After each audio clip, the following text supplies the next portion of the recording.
for our rights dyan sa House of House of Representatives. No other than Sagip Congressman Rodante Marcoleta! Senator Rodante Marcoleta. Siya ay nakilala, ang kanyang pangalan lang na Marcoleta. Pinipili, makakabuti, para sa mas nakarami.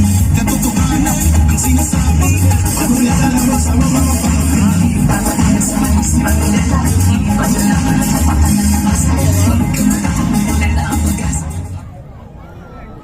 Magandang gabi po sa ating lahat.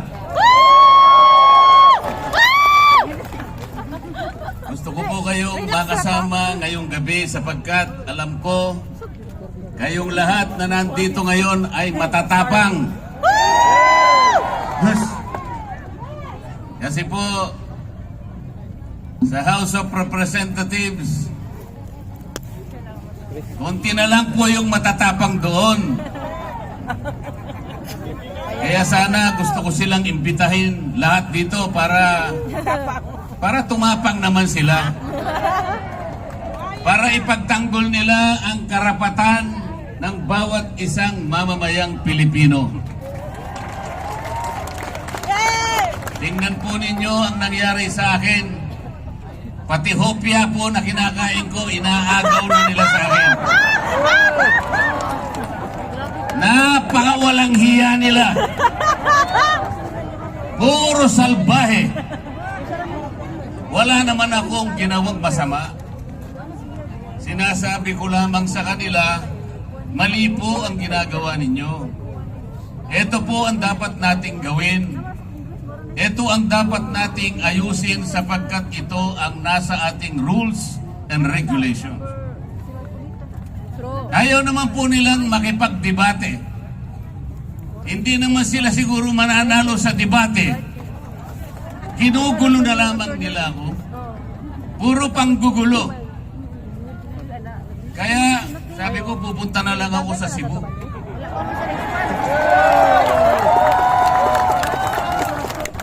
Mas gusto ko pang kausap ang mga tunay na tao na nandito ngayon.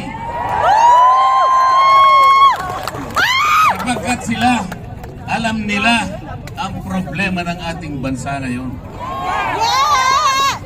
Ang presyo po ng bilihin ngayon, lalong-lalo na po ang pagkain, masyado na pong mataas. Kawawa na po ang ating mga kababayan, lalo na po yung nasa panig ng mahihirap. Hindi po nakikita ngayon ang problema na yan. Kaya lalong lumubha ang kahirapan sa ating bansa dahil sa korupsyon. Lubog na po tayo sa korupsyon ngayon.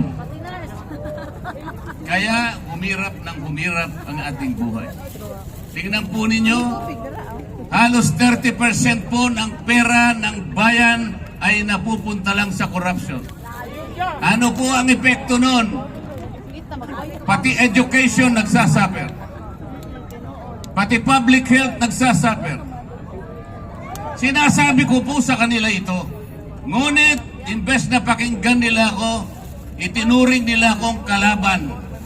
Kalaban nilang lahat.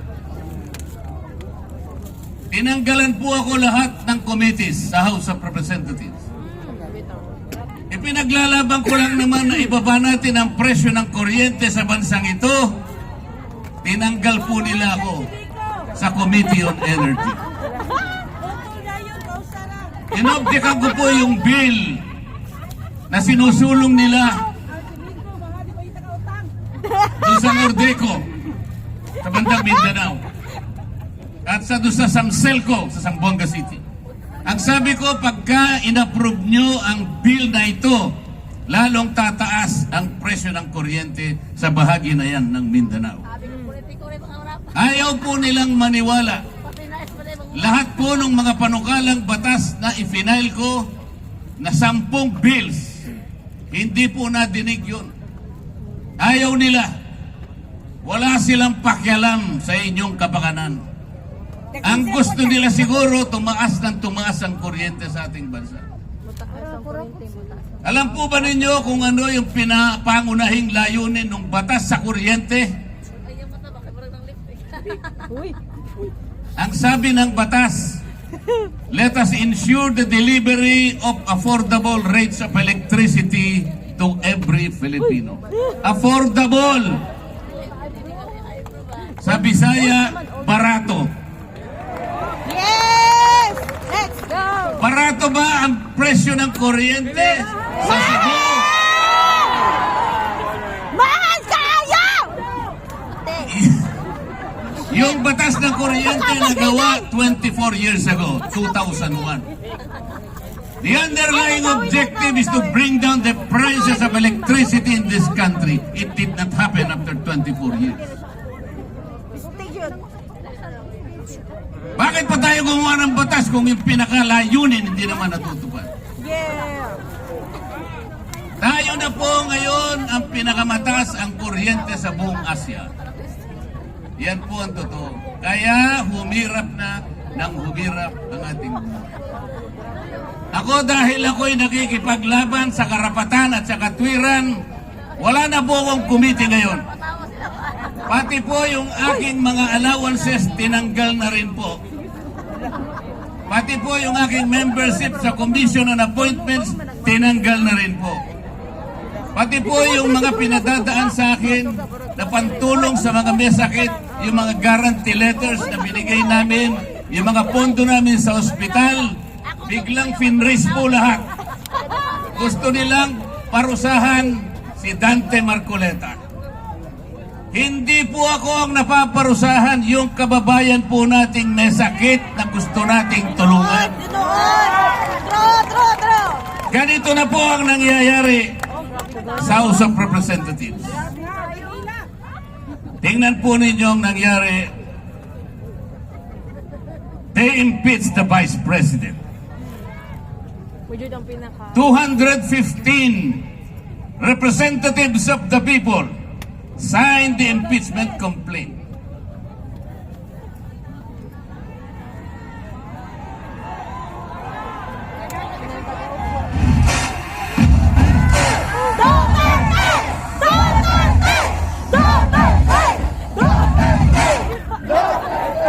Walang basihan ang impeachment complaint.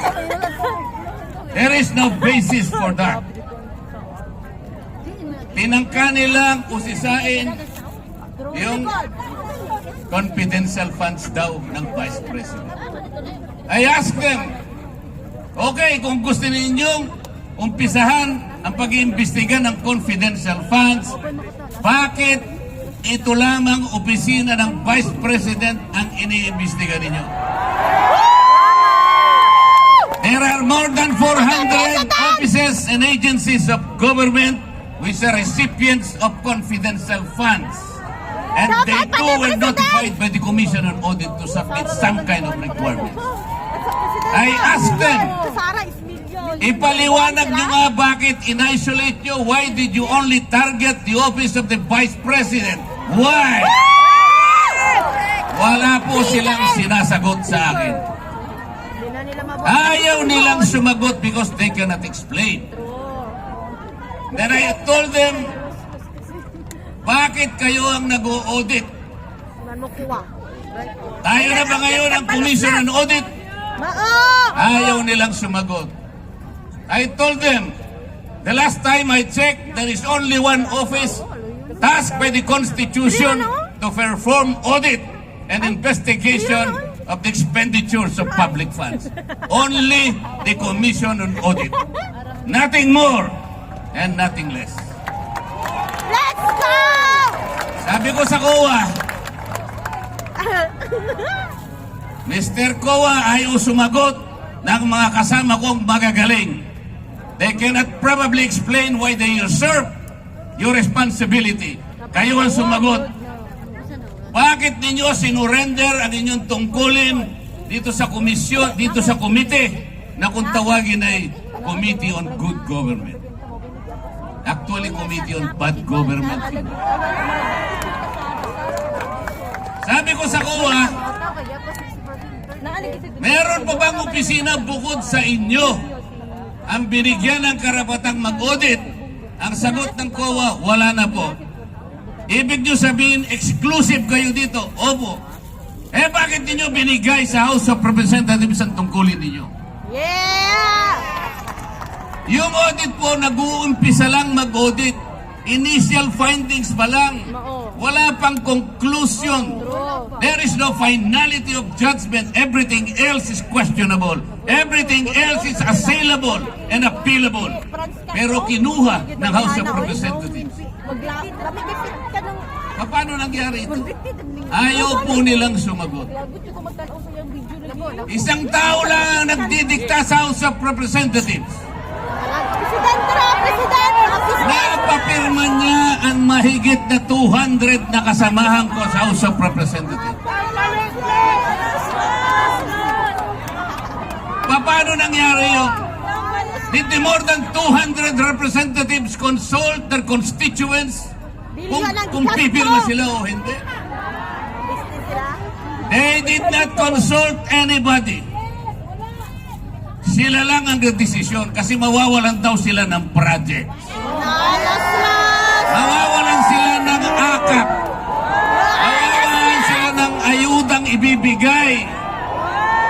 Para sa ganon ipamigay sa mga botante na akala nila'y mabibili nila ang boto. Sa mga matatapang na mamamayan ng Cebu, kung kaya po ninyong huwag tanggapin, huwag po ninyong tanggapin. Dawaton! Kaya amo na! Kung kaya po na huwag tanggapin, Dili, mabuto! huwag Dawaton tanggapin. lang! Dawaton, pero di. Dahil ito lamang ang magsisilbing sampal sa kanilang mga mukha. Dawaton! Gusto kong sampalin ninyo ang kanilang mga mukha. Si ang bebe! Binibili nila kayo, iniinsulto nila kayo. This is not how to serve the people. Hindi ayuda ang gusto ng Sabay tao. trabaho! Ang gusto ng tao, you provide the conditions to grow the economy, magkaroon sila ng trabaho, mabuhay sila ng marangal. Yun ang gusto ng tao. Yun ang gusto ng tao. About a month ago, a group of people converged in Luneta and elsewhere in the parts of this country, generating more than 4 million people in that peace rally. That was 1 month ago. Alam po ninyo yan. Ang pakiusap ng grupo na yon, magkaisa ang Pilipino, magkaroon ng kapayapaan para harapin natin ang malalaking hamon at problema ng ating bansa. Ipinakiusap sa rally na yon, huwag tayong mag-awak kakawatak-watak. Huwag na po nating ituloy ang impeachment sapagkat ito ang simula ng pagkakawatak-watak ng Pilipino. It was a peaceful rally. Nakiusap ang mahigit na 4 na milyong Pilipino. Ito lamang ang paraan para sumulong ang ating bansa. Hindi pinakinggan ang boses ng ganong kalaking bilang ng mga tao. The Speaker of the House of Representatives defied the voice of the people. Vox Populi, Vox Dei. The voice of the people is the voice of God. Salus Populi est Suprema Lex.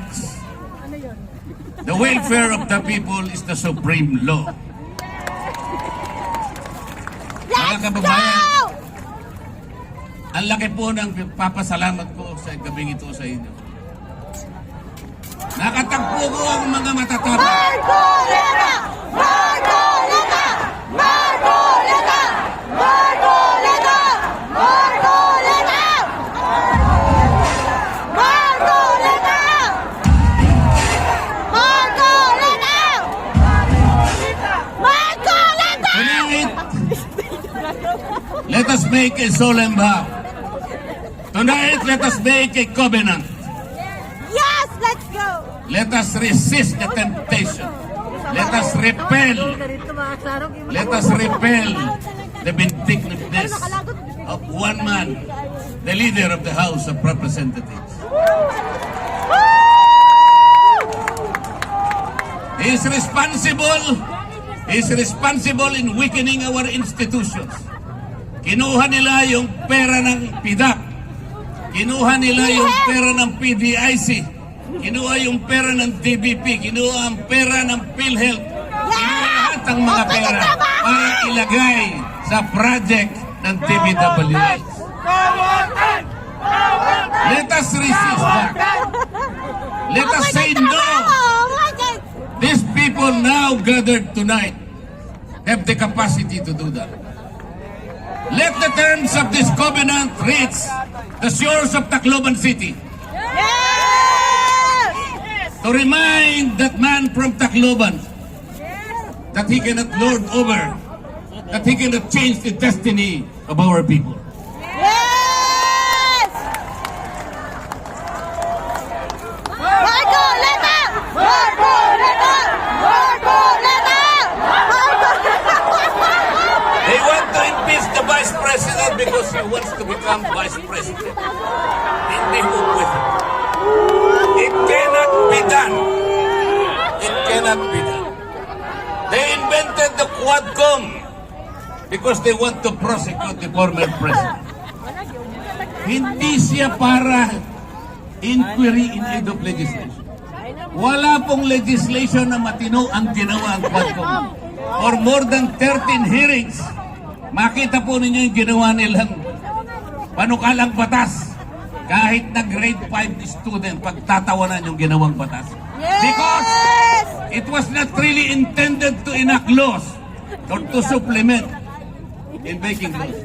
It was principally designed to prosecute and persecute the former president. Ganito po ang gusto nilang gawin sa atin. Kapag wala pong tumayo, kaya po kami nandito ngayon. Sinabi na po nung tagapagsalita kanina, meron pong alternative. Meron pong 9 na senatorial balls ang PDP laban. Iboto niyo po silang lahat. You need people in the Senate to frustrate the impeachment. Kapag ka po hindi kami nakarating doon, they will find the Vice President guilty. Ganon po ang mangyayari. It's a numbers game. Kaya po nakikiusap kami. Please send us to the next Congress. And we will fight for you. We will fight whatever it takes. Marcoleta! Marcoleta! Kung walang magsasalita ngayon, our country will go to the dogs. Yun po ang mangyayari. Pasensya na po kayo kung medyo masakit po ang sinasabi ko. Tinood Manset! Pero ang kakapal naman nila, di naman yata tinatablad yung mga mukha ng mga tao na yan.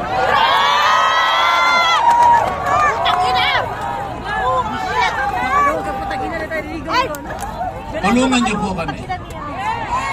Let's go! At bago ako magtapos, meron po akong ibubulong sa inyong lahat. Gikan sa akong kasing-kasing. Gihigugma ako kamong tanan.